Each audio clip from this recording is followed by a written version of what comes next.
Halo semua, bertemu lagi kita dalam kelas kecerdasan buatan hari ini. Pertemuan yang lalu kita sudah membahas mengenai definisi dan sejarah AI, di mana dalam pertemuan yang lalu kita sudah melihat pandangan-pandangan para ahli, bagaimana mereka memaparkan mengenai ini kecerdasan buatan. Kemudian kita bisa melihat juga perkembangan dari kecerdasan buatan, baik itu ilmu maupun teknologi, dari tahun ke tahun sampai pada hari ini yang kita rasakan, dan telah terbukti bahwa kita tidak bisa lepas dengan ini kecerdasan buatan, baik itu melalui handphone, baik itu melalui komputer, televisi, dan teknologi-teknologi pendukung kehidupan kita lainnya. Nah, hari ini pertemuan kita akan membahas mengenai masalah, ruang keadaan, dan pencarian. Konsep dari kecerdasan buatan bisa dilihat di layar Anda. Konsep dari kecerdasan buatan dimulai dari input, bisa berupa masalah, pertanyaan, dan lain-lain. Kemudian hasil yang diharapkan adalah output, jawaban atau solusi, dan yang di tengah-tengah ini yang disebut dengan kecerdasan buatan. Jadi, secara konsep bisa dikalimatkan seperti ini. Sistem yang menggunakan kecerdasan buatan akan memberikan output berupa solusi dari suatu masalah berdasarkan kumpulan pengetahuan yang ada. Jadi ini kecerdasan buatan ini, dia akan menggunakan ini basis pengetahuan dan motor inferensi untuk menghasilkan output, jawaban atau solusi dari input-input, dari masalah-masalah, dari pertanyaan-pertanyaan yang ada. Jadi secara konsep ini kecerdasan buatan bisa digambarkan seperti yang ada di layar Anda. Secara umum, untuk membangun sebuah sistem yang mempunyai kemampuan untuk menyelesaikan masalah, perlu dipertimbangkan hal berikut ini. Ada 4 hal yang perlu dipertimbangkan. Yang pertama, mendefinisikan masalah dengan tepat. Pendefinisian ini mencakup spesifikasi yang tepat mengenai keadaan awal dan solusi yang diharapkan. Jadi hal pertama yang perlu dipertimbangkan adalah bagaimana itu keadaan awal yang ada dan bagaimana solusi yang diharapkan dari sistem, dari keadaan ini. Jadi itu harus jelas dari awalnya. Kemudian yang kedua, menganalisis masalah tersebut serta mencari beberapa teknik penyelesaian masalah yang ada.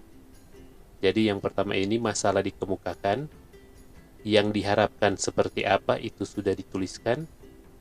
Kemudian yang kedua itu, setelah masalah ini ada, baru mencari teknik yang sesuai untuk menyelesaikan ini masalah. Kemudian yang ketiga, merepresentasikan pengetahuan yang perlu untuk menyelesaikan masalah tersebut. Jadi masalah sudah ada, kemudian teknik-teknik sudah ada, sudah terdapat beberapa teknik untuk menyelesaikan masalah ini. Kemudian yang ketiga hal yang perlu diperhatikan adalah pengetahuan-pengetahuan apa yang perlu untuk menyelesaikan masalah tersebut.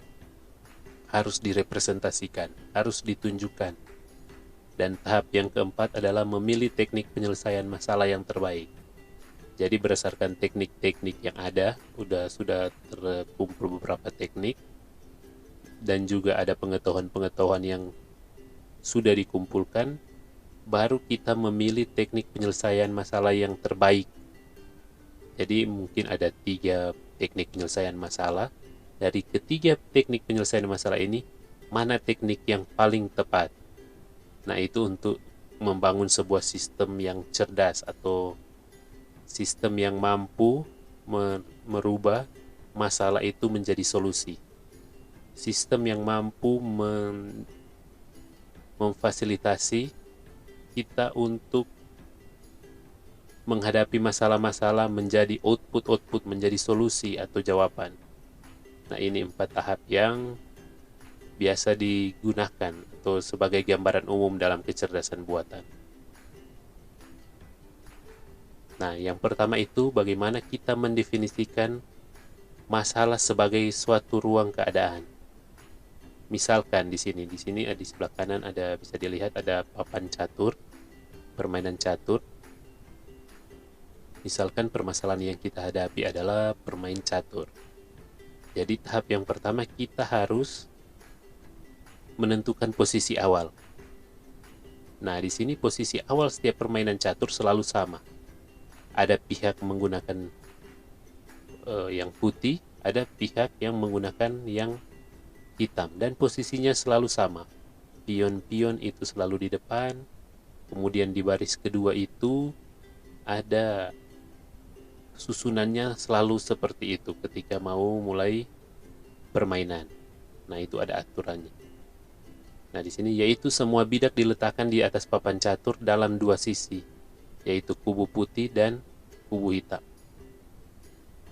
Nah, ini keadaan awal yang perlu ditentukan dari awal untuk membuat sebuah sistem. Yang pertama itu menentukan keadaan awal. Kemudian, yang kedua, misalkan permasalahan yang kita hadapi adalah permainan catur, maka yang harus ditentukan kedua adalah aturan-aturan untuk melakukan gerakan.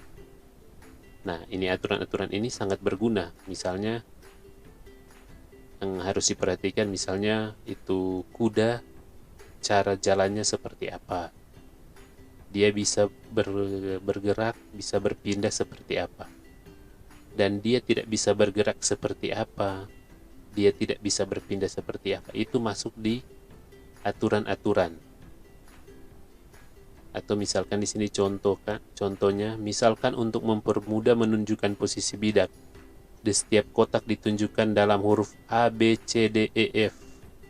Nah, bisa dilihat ini A, B, C, D, E, F ini yang vertikal.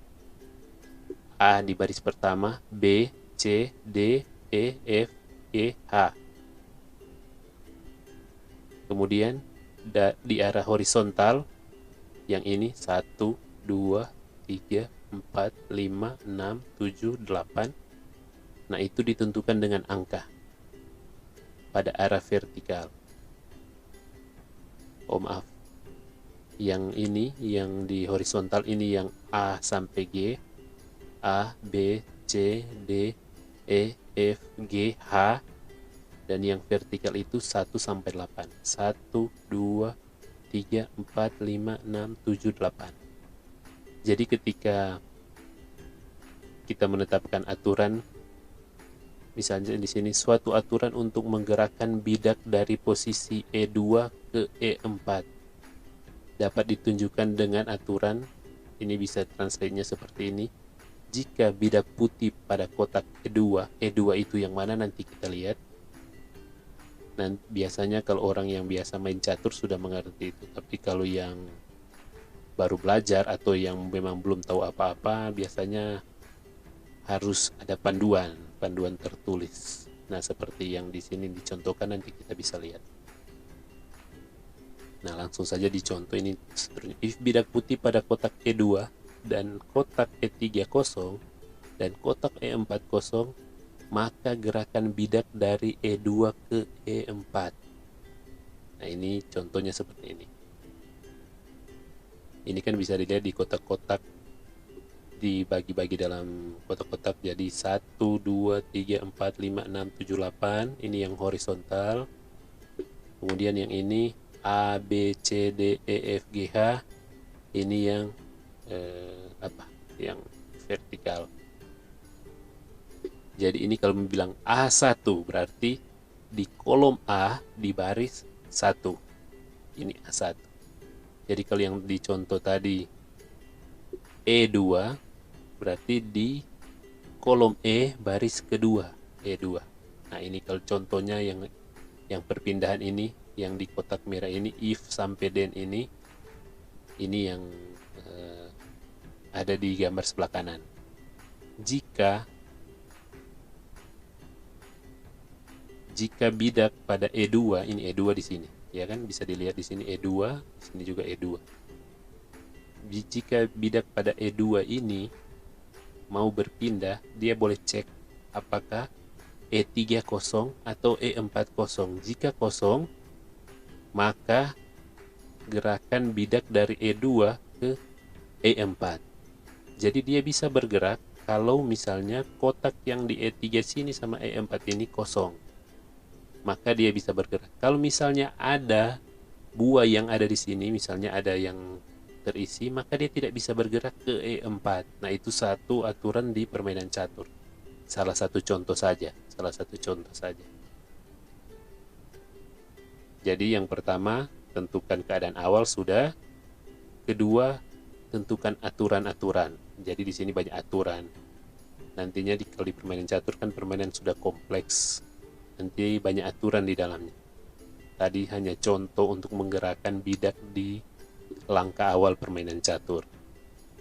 Nah, langkah yang ketiga, misalkan permasalahan yang dihadapi adalah permainan catur, maka yang harus ditentukan ketiga adalah tujuan atau goal. Tujuan yang ingin dicapai adalah posisi pada papan catur yang menunjukkan kemenangan seseorang terhadap lawannya. Kalau biasa kita kenal dengan skakmat atau remis dan lain sebagainya. Tapi keadaan yang diharapkan adalah goalnya yaitu kemenangan. Kemenangan ini ditandai dengan posisi raja yang sudah tidak dapat bergerak lagi. Jadi kalau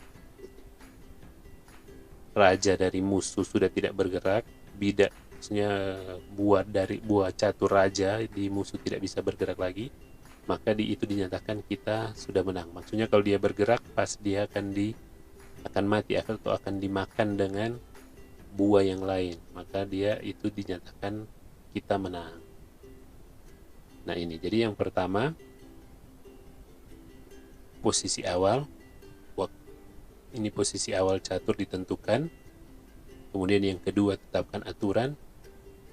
Kemudian yang ketiga, menetapkan tujuan atau goal. Nah itu hanya bagaimana kita mendefinisikan masalah sebagai ruang keadaan. Jadi yang kita tentukan di masalah sebagai mendefinisikan masalah sebagai ruang keadaan ini hanya tahap pertama dari gambaran umum kecerdasan buatan tadi. Nah tahap pertamanya itu yang tiga ini. Pertama menetapkan keadaan awal, kemudian menetapkan aturan, kemudian yang ketiga menetapkan tujuan atau goal. Nah, contoh tersebut menunjukkan representasi masalah dalam ruang keadaan, atau biasa disebut dengan state space, yaitu suatu ruang yang berisi semua keadaan yang mungkin. Kita dapat memulai bermain catur dengan menempatkan diri pada keadaan awal, kemudian bergerak dari satu keadaan ke keadaan yang lain sesuai dengan aturan yang ada, dan mengakhiri permainan jika salah satu mencapai tujuan. Nah itu tahap yang pertama dari gambaran umum kecerdasan buatan, yaitu mendefinisikan masalah sebagai suatu ruang keadaan. Nah untuk ini, mendefinisikan masalah sebagai ruang keadaan, rangkumannya seperti ini. Yang pertama, identifikasi ruang keadaan, itu yang pertama yang awal tadi. Kemudian menetapkan satu atau lebih keadaan awal. Keadaan awalnya bisa satu atau lebih. Kemudian menetapkan satu atau lebih tujuan. Kemudian yang terakhir menetapkan kumpulan aturan. Nah ini di sini kita lihat ada 4 poin. Tapi ketika kita mengerjakan sebuah sistem, bisa saja 2 dari poin-poin ini bergabung jadi 1 atau 3, bisa bergabung jadi 1. Jadi 1 kali bahas itu, 1 kali bahas. Nanti kita lihat di contohnya, contoh pembahasan seperti apa. Jadi 4 hal yang harus ada ketika kita mendefinisikan masalah sebagai suatu ruang keadaan. Yang 4 hal ini: state space, initial state, dan goal state. Kemudian yang terakhir menetapkan kumpulan aturan. Nah, hari ini kita akan belajar, atau pertemuan kali ini kita akan belajar bagaimana kita mendefinisikan masalah sebagai suatu ruang keadaan. Diharapkan setelah pertemuan ini atau setelah pembahasan ini, Anda sudah bisa menguasai bagaimana kita melihat ada kasus, kemudian bagaimana kita mendefinisikan masalah-masalah dari kasus itu menjadi atau sebagai suatu ruang keadaan. Nah, ini yang pertama kan. Secara umum untuk membangun sebuah sistem ini mendefinisikan masalah dengan tepat atau mendefinisikan masalah sebagai ruang keadaan. Ini yang pertama. Dan yang poin kedua, ketiga, keempat nanti di kemudian. Tapi yang untuk pertemuan ini kita akan bahas yang pertama ini. Nah, bagaimana kita merepresentasikan ruang keadaan? Bisa dengan graf keadaan yang terdiri dari not-not yang menunjukkan keadaan, yaitu keadaan awal dan keadaan baru yang akan dicapai dengan menggunakan operator, dan seterusnya nanti bisa langsung lihat di gambar supaya lebih jelasnya. Ini not graf keadaan seperti ini. Jadi kalau graf keadaan untuk merepresentasikan ruang keadaan, kita bisa menggunakan graf keadaan. Bisa dilihat di sini, M itu mewakili mulai, T itu bisa mewakili tujuan. Jadi bagaimana jalan dari M ke T, bagaimana kita bisa mencapai T jika kita mulai dari M. Bisa kalau dilihat, kita bisa mulai dengan M, kemudian ke A, ke B, ke C, ke E, dan ke T. Atau kita bisa lihat lewat jalan satunya lagi, M ke A, ke B, ke C, ke E, ke H, baru ke T. Nah, bisa lihat ini yang di kiri ini ada 4 lintasan yang memungkinkan untuk merepresentasikan ruang keadaan. Nah, di sini ada 4 lintasan yang bisa sampai ke T, dan juga ada lintasan yang buntu atau yang tidak sampai tujuan. Nah, ketika kita merepresentasikan ruang keadaan, keadaan ini semua harus kita gambarkan, harus kita tunjukkan atau kita tuliskan supaya jelas. Bukan cuma misalnya kan kita ini bisa lihat dengan mata telanjang, M ke A, ke B, ke C, ke E, ke T, mungkin itu yang paling cepat. Tapi walaupun itu yang paling cepat, kita harus menunjukkan semua jalan yang memungkinkan. Itu bagaimana itu mengenai graf keadaan. Kemudian yang berikut, menggunakan pohon pelacakan atau pencarian. Struktur pohon digunakan untuk menggambarkan keadaan secara hierarkis. Node yang terletak pada level 0 disebut akar. Jadi yang di level 0 itu akar. Boleh langsung digambar saja. Ini pohon pelacakan seperti ini. Jadi di sini yang akar itu node level 0. Kemudian level 1 berdasarkan DP tingkatan. Level 1, level 2, level 3, level 4.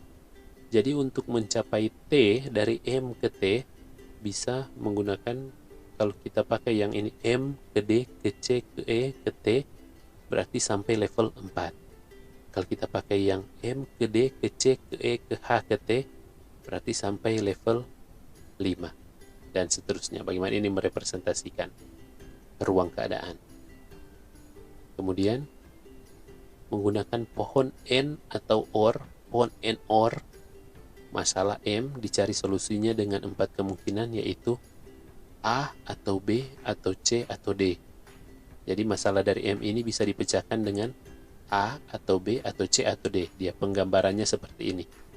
M ke A, M ke B, M ke C, M ke D. Atau masalah M hanya dapat diselesaikan dengan A, N, B, N, C, N, D. Jadi M ini bisa diselesaikan hanya dengan A dan B dan C dan D. Nah, ini ada beda, OR dan N. Saya harapkan Anda sudah melewati mata kuliah prasyarat untuk mata kuliah ini, di antaranya matematika diskrit. Nah, di situ jelas dibahas mengenai ini OR dan N, apa perbedaannya. Nah, untuk penggambarannya bisa seperti yang ini. Kalau N, pohon N yang ini, yang di kanan, pohon OR yang di kiri. Jadi untuk merepresentasikan ruang keadaan bisa dengan 3 cara ini. Yang pertama, graf keadaan. Yang kedua, pohon pelacakan atau pencarian. Dan yang ketiga, pohon AND/OR. Nah, ini pohon AND/OR. Dengan menggunakan pohon AND/OR, tujuan yang dicapai pada pohon di gambar sebelumnya bisa dipersingkat hanya sampai level 2. Ini pohon AND/OR. Jadi M ini ke T, M dan D dan C dan E bisa langsung T. Itu cuma sampai level 2. Kalau yang pakai pohon pelacakan itu bisa sampai level 4 paling cepat, dan level 5 dan level 6.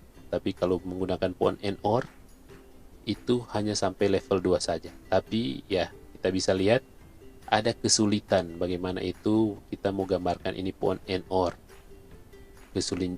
Kesulitannya ini yang kita harus mengerti baik-baik apa itu masalah dan apa aturan-aturan dan sampai ke jalan-jalan. Kalau di sini dari M ke T harus kita mengerti, harus kita lihat baik-baik dan kita menggambarkan itu baik-baik juga. Beda dengan kalau di pohon pelacakan, kita deskripsikan saja semua yang ada, nanti dia dapat sendiri apa itu jalannya dari M ke T. Kita bisa langsung lihat M, D, C, E, T dan seterusnya. Nah, di sini untuk merepresentasikan ruang keadaan, di sini saya akan memberikan contoh. Di sini ada 2 ember masing-masing berkapasitas 4 galon. Ember berkapasitas, jadi ada 2 ember masing-masing 4 galon. Ember A dan 3 galon untuk ember B. Ada pompa air yang akan digunakan untuk mengisi air pada ember tersebut. Bagaimana dapat mengisi tepat 2 galon air ke dalam ember berkapasitas 4 galon? Jadi masalah yang ada ini, bagaimana kita akan mengisi tepat 2 galon air ke dalam 4 galon ini, ke dalam ember A ini yang berkapasitas 4 galon. Jadi ini ketika kita gambarkan,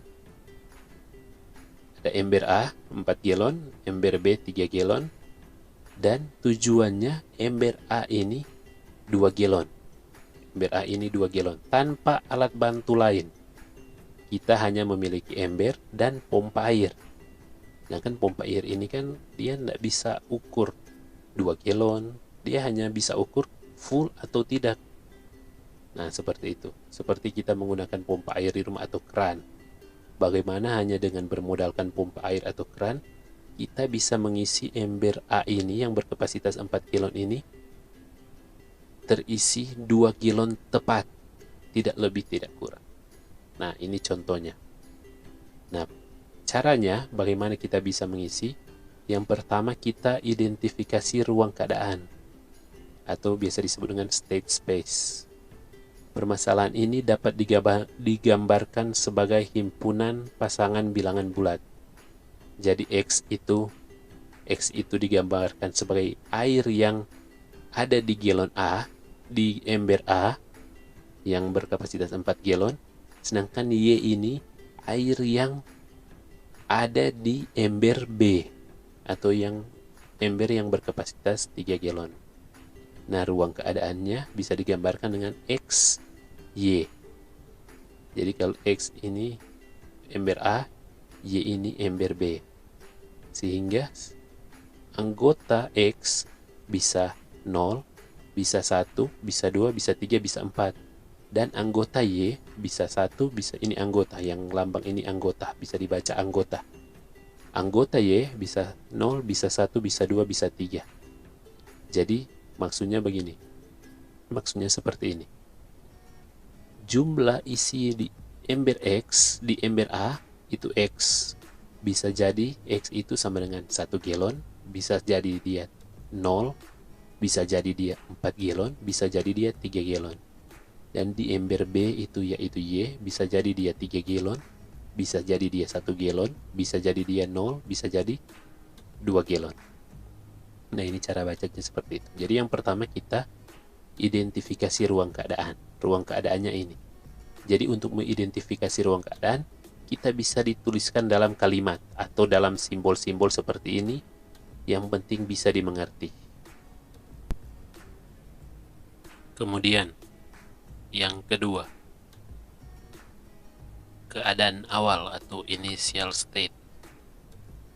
Keadaan awal di sini, kedua ember kosong. Jadi bisa dituliskan dengan 0,0. 0 yang pertama ini mewakili X, 0 yang kedua ini mewakili Y. Jadi ember yang pertama, ember A itu kosong atau tidak ada air. Ember B sama, kosong atau tidak ada air. Kemudian yang ketiga, tentukan tujuan atau goal state. Ember 4 galon berisi 2 galon air. Jadi ini tujuannya ini. Dari permasalahan yang ada, yang akan kita jadikan tujuan ini. Ember 4 galon atau ember A berisi 2 galon air. Jadi jika dituliskan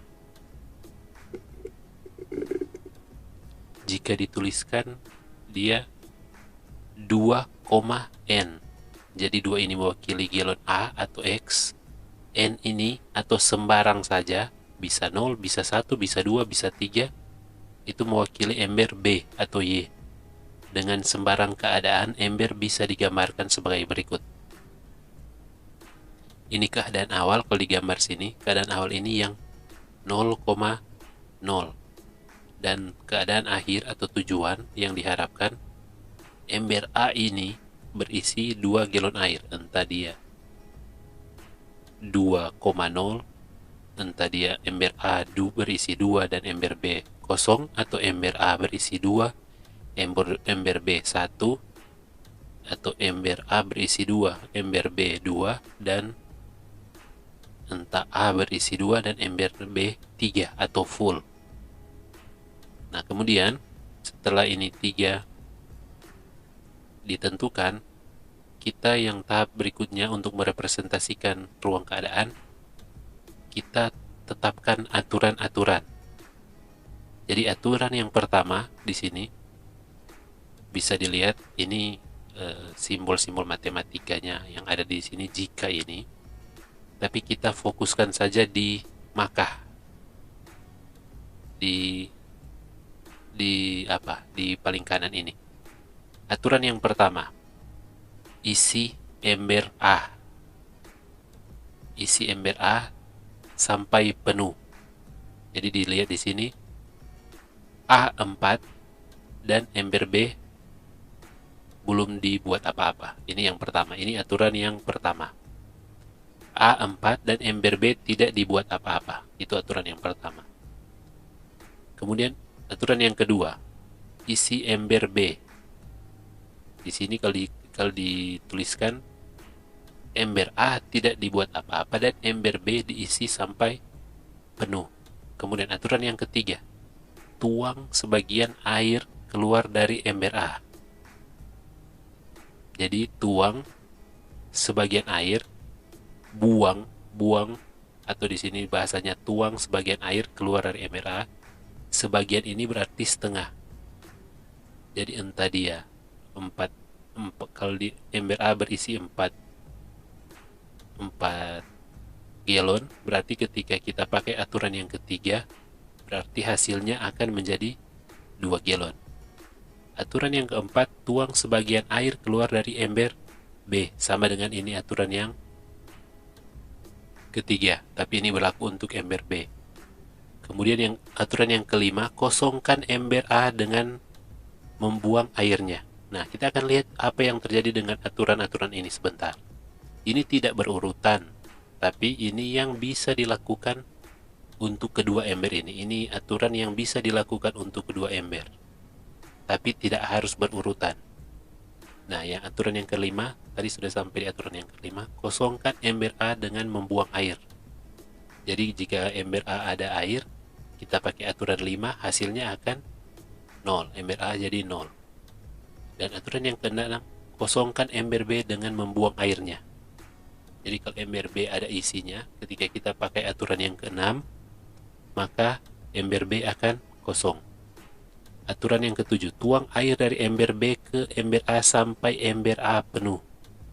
Jadi kalau ember A misalnya berisi 3, kan dia penuh 4. Kalau misalnya dia berisi 3, ketika kita pakai aturan yang ke-7 ini, maka kalau dia berisi 3 berarti yang kita tuang ke ember A itu berarti 1. Oke, boleh mengerti sampai sini? Jadi kalau misalnya ember B, tuang air dari ember B ke ember A sampai ember A penuh. Jadi kalau misalnya ember A ini 0, ember A misalnya ini, keadaannya ember A 0 dan ember B 3. Ketika kita pakai ini aturan yang ke-7, berarti nantinya jadi, kan dia harusnya ember A sampai penuh, tapi yang ada di ember B untuk dituangkan hanya 3 galon. Jadi nantinya jadi ember A 3 dan ember B 0, cuma sampai seperti itu. Nah, keadaan lainnya misalnya di ember B ada 3, di ember A ada 2.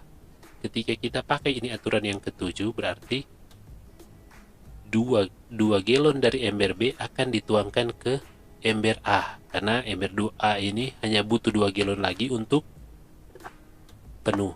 Nah, itu aturan yang ke-7. Aturan yang ke-8, tuang air dari ember A ke ember B sampai ember B penuh. Sama dengan aturan ke-7, tapi ini berlaku sebaliknya, dari ember A ke ember B. Aturan ke-9, tuang seluruh air dari ember B ke ember A. Atau aturan yang ke-10, tuang seluruh air dari ember A ke ember B. Jadi seperti itu. Nah, ini aturan yang ke-11 ini untuk solusi lainnya, tapi tidak apa-apa ya,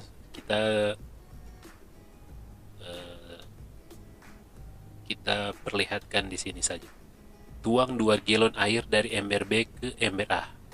Nah, ini aturan ke-11 ini kenapa kita tidak bisa selesai, kita tidak bisa pakai untuk masalah yang ada tadi, yang dicontoh tadi, karena kita tidak bisa ukur 2 galon air itu seperti apa, apalagi dari ember B. Kalau ember A bisa, mungkin saja kita bisa ukur 2 galon air itu seperti apa. Kalau ember itu berisi sebagian, berarti 2 galon itu, di 2 galon air itu atau sebagian ember itu berisi 2 galon air. Tapi yang ada di ember B ini yang kita tidak bisa ukur. Tapi tidak apa-apa, kita perlihatkan saja di aturan, walaupun nantinya kita tidak pakai ini aturan yang ke-11 ini.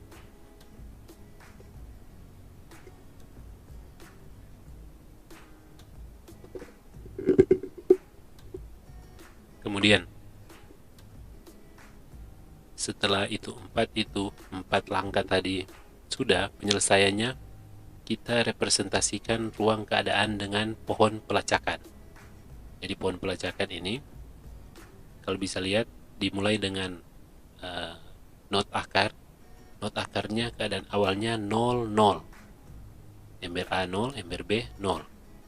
Nah, dari keadaan awal ini 0, 0, dengan aturan yang ada ini, aturan mana-mana yang bisa memungkinkan kita untuk gunakan. Nah, kalau di contoh sini bisa dilihat di gambar, kita bisa pakai aturan yang pertama dan aturan yang kedua saja. Jadi yang bisa digunakan hanya 2 aturan 1 atau aturan 2. Aturan 1 itu isi ember A, aturan yang kedua isi ember B. Kenapa nak muncul di sini aturan ketiga, aturan keempat, aturan kelima, dan seterusnya? Karena yang aturan ketiga dan seterusnya itu belum bisa dilakukan di tahap pertama ini. Contohnya seperti ini. Kan ember awalnya 0022. Kalau kita mau pakai aturan yang ketiga, tuang sebagian air keluar dari ember A. Air yang mana yang mau dituang? Karena ember A itu sebenarnya masih kosong. Makanya nggak bisa digunakan aturan yang ketiga dan seterusnya di sini. Yang hanya bisa digunakan aturan 1 dan aturan 2. Oke? Nah, setelah kita gunakan aturan 1, maka itu isi ember A. Kita isi ember A sampai full. Jadi keadaannya jadi 4, 0. Ember A 4, ember B 0. Dari keadaan ini, aturan mana yang kita bisa gunakan lagi? Nah, kalau di sini karena ini contoh jadi sudah diperlihatkan. Jadi nantinya mahasiswa, adik-adik mahasiswa akan mengerjakan seperti ini. Tapi karena ini contoh jadi sudah diperlihatkan. Seharusnya kita cari sendiri. Berdasarkan ini aturan-aturan ini, nanti kita cari sendiri langkah-langkah mana yang memungkinkan. Nah, ini contoh, kita sudah ada di posisi ember A 4, ember B 0. Kemudian kita bisa pakai di situ yang memungkinkan, kita pakai aturan kedua, aturan ke-8, dan aturan yang ke-5. Nah, aturan yang kedua itu dikatakan isi ember B sampai penuh. Jadi nantinya hasilnya jadi ember A 4, ember B 3. Oke, jadi itu cara menggunakan itu aturan-aturan. Nah, yang kita pakai tadi, yang jalannya bagaimana supaya ember B atau maksudnya ember A bisa terisi 2 galon. Itu kita bisa lihat ketika pohon pelacakan sudah terbentuk, kita bisa lihat di situ mana-mana saja jalan-jalannya. Bisa mana itu yang 2, yang ember A itu 2, ini 1, ini. Kemudian yang kedua ada ini, yang ketiga, nah hanya itu 2 saja. Jadi bagaimana caranya? Kalau kita sudah dapat tujuannya bisa tercapai, baru kita lihat ini. Ketika ini kan mulai di sini, dia T-nya tujuannya di sini. Jadi kita bisa lihat langkah yang pertama kita pakai aturan yang kedua, tuang ember B penuh.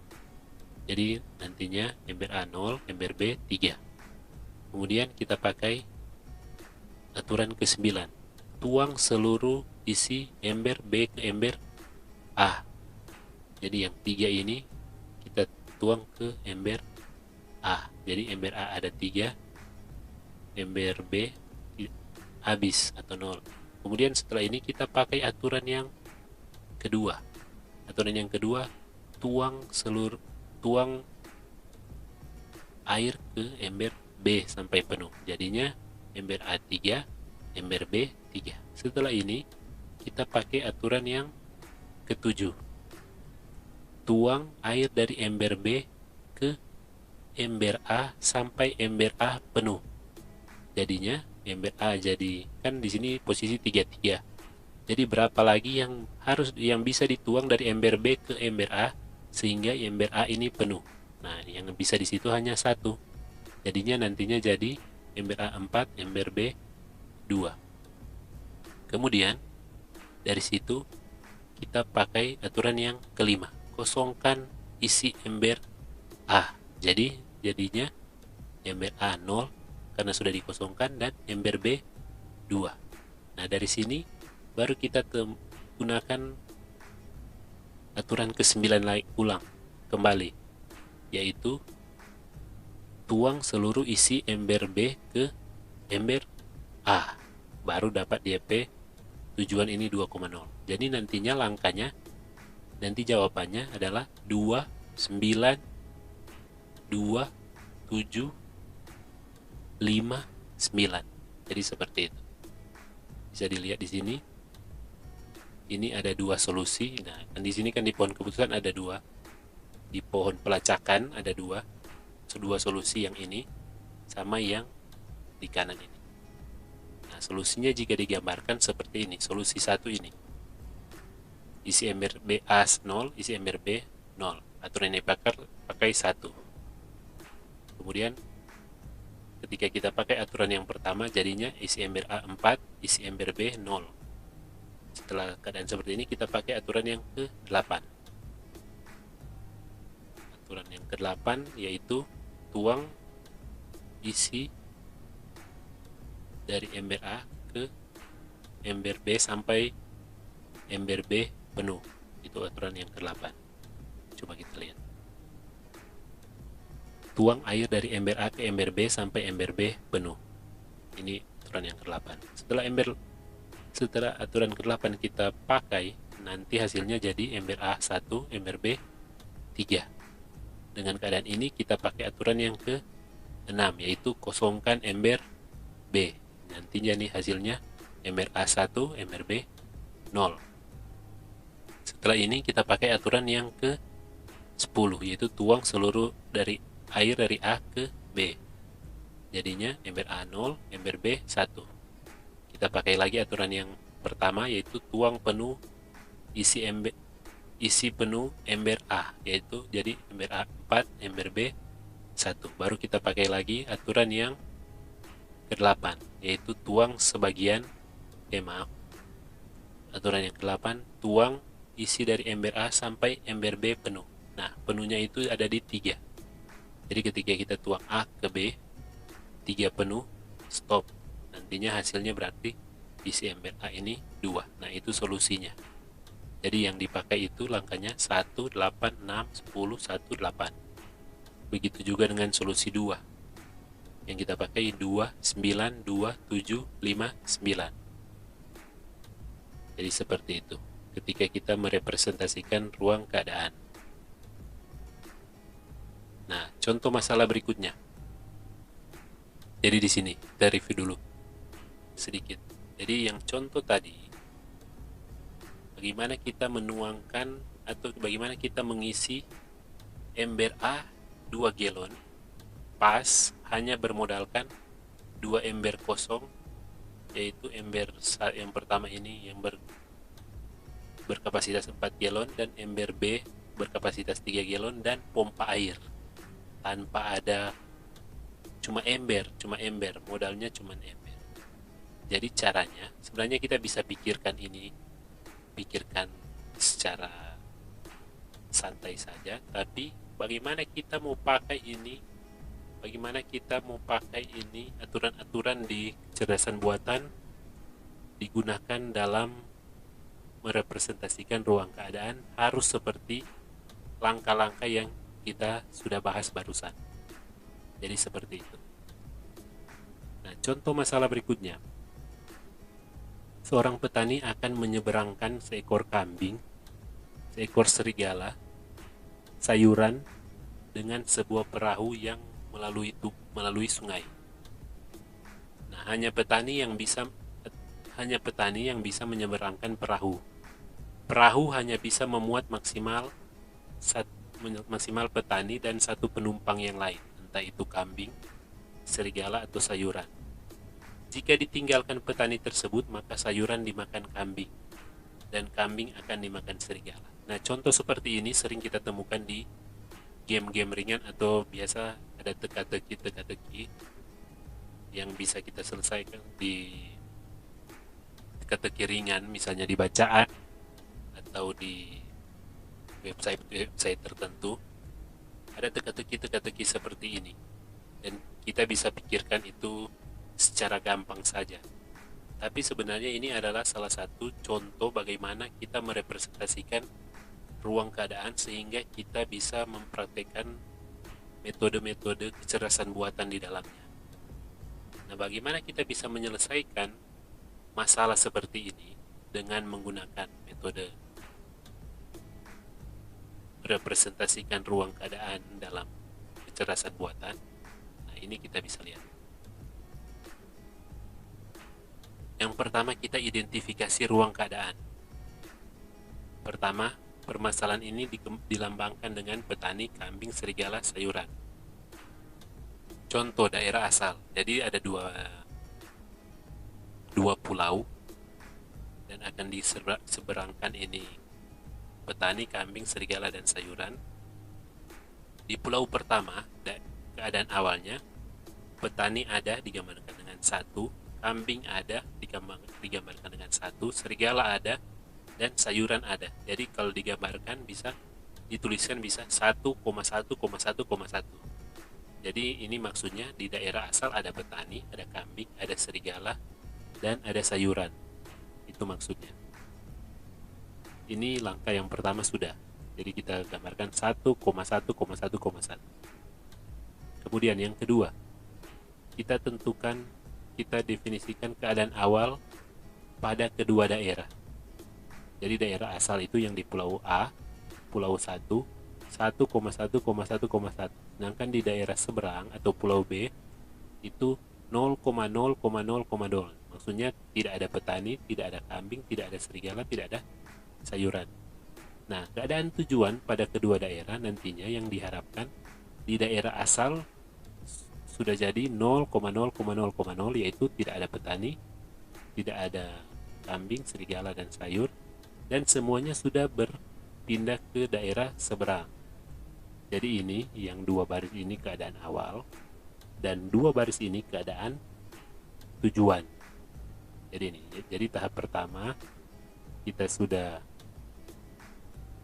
identifikasi ruang keadaan. Ruang keadaan kita gambarkan dengan 1,1,1,1 yang menggambarkan petani, kambing, serigala, dan sayuran. Dan tahap yang kedua adalah menentukan atau identifikasi keadaan awal dan tujuan. Keadaan awal yang dua baris ini, keadaan tujuan yang dua baris berikutnya. Tahap yang ketiga, tentukan aturan-aturan. Aturan yang pertama, petani dan kambing menyeberang. Aturan yang kedua, ini contoh, jadi sudah jelas. Nanti ketika dapat soal seperti ini, nanti saya hanya memberikan soal contoh masalah seperti ini. Nanti Anda yang akan kerjakan mulai dari tahap pertama, tahap kedua, dan sampai dapat solusinya, sampai dapat yang solusi yang ini. Jadi ini di sini aturan petani dan kambing menyeberang, itu aturan yang pertama yang memungkinkan. Kemudian aturan yang kedua, petani dan serigala menyeberang. Jadi ini kita harus pikirkan aturan-aturan apa yang memungkinkan untuk masalah seperti ini. Kemudian aturan yang ketiga, petani dan sayuran menyeberang. Aturan yang keempat, petani kembali. Aturan yang kelima, maksudnya kembali dari daerah seberang ke daerah asal. Aturan kelima, petani dan kambing kembali. Aturan keenam, petani dan serigala kembali. Aturan ketujuh, petani dan sayuran kembali. Aturan kedelapan, petani menyeberang. Petani sendiri ini nak bawa penumpang, tidak bawa penumpang. Nah, ini aturan-aturan. Nah, ketika kita menetapkan aturan-aturan ini, yang kita jangan terlalu berpatokan ke masalah. Maksudnya ke tujuan. Nah, perlu terlalu berpatokan ke tujuan. Nah, tujuannya di sini kan ini daerah seberang ada 1, 1, 1, 1. Jadi semuanya ada di daerah seberang. Bagaimana kalau tujuannya di tengah-tengah masalah ini, di tengah-tengah penyelesaian masalah ini, tujuannya berubah? Misalnya yang harus kita pikirkan bagaimana di tengah-tengah penyelesaian masalah ini dan tujuannya berubah. Misalnya nantinya yang diharapkan di daerah seberang ada petani dan kambing, dan di daerah asal ada serigala dan sayuran. Nah, bisa saja berubah seperti itu. Jadi ketika kita mau buat aturan, kita lihat saja semua kemungkinan yang ada tanpa memikirkan dulu tujuannya apa. Nanti dari aturan-aturan kalau semua sudah teridentifikasi dengan baik, maka apa saja tujuannya yang kita tetapkan dari game atau permainan atau masalah yang ada, apa saja tujuannya yang akan ditetapkan, dengan menggunakan aturan-aturan yang kita sudah buat, pasti tujuan apa saja yang ditetapkan pasti bisa tercapai. Jadi itu yang perlu diperhatikan ketika kita menetapkan aturan-aturan. Nah, ini 3 sudah menetapkan aturan, dan bagaimana solusinya? Solusinya ini, daerah asal kan ada 1, 1, 1, 1. Daerah seberang 0, 0, 0, 0. Kita pakai aturan yang pertama, yaitu petani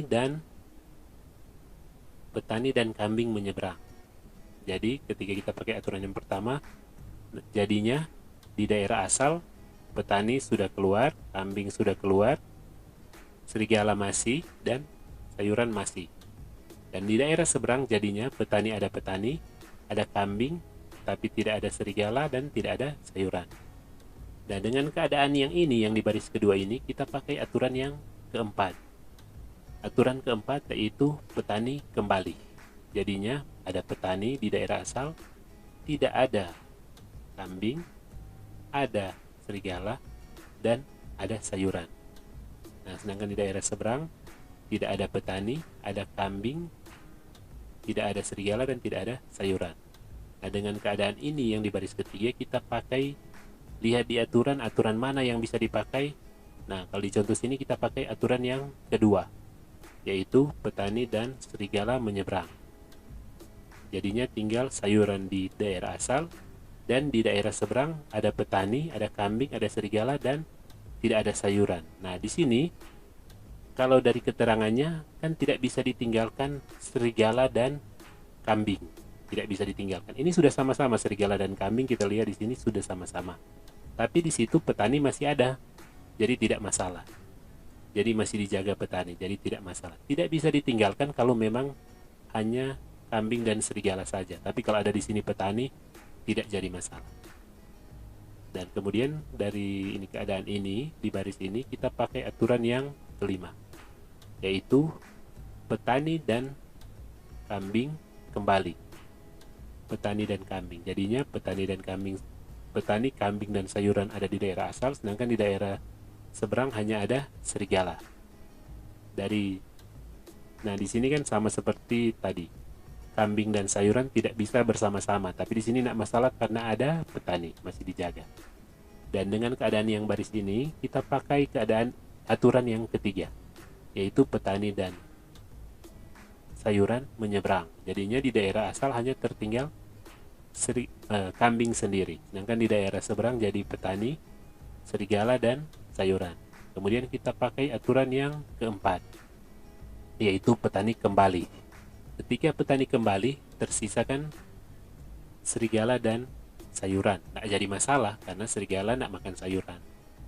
Jadi seperti itu, nggak masalah. Jadinya ketika kita pakai ini aturan keempat, di daerah asal jadi petani dan kambing, di daerah seberang jadi serigala dan sayuran. Kemudian kita pakai aturan yang kedua.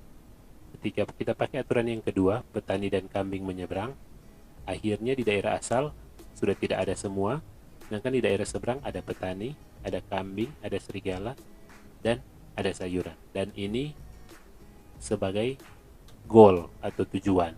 Nah, kalau sudah capai tujuannya, berarti itu solusi sudah tercapai. Jadi solusinya kita pakai aturan pertama, langkah pertama, langkah kedua kita pakai aturan keempat, kemudian langkah ketiga pakai aturan kedua, pakai aturan kelima, ketiga, keempat, dan kedua, dan itu sudah jadi solusi. Jadi urutannya 1, 4, 2, 5, 3, 4, 2. Itu sudah solusi. Nah, kalau seperti ini kan kita tidak capek-capek berpikir kan kalau kita mau menyelesaikan masalah seperti yang ini, contoh masalah ini.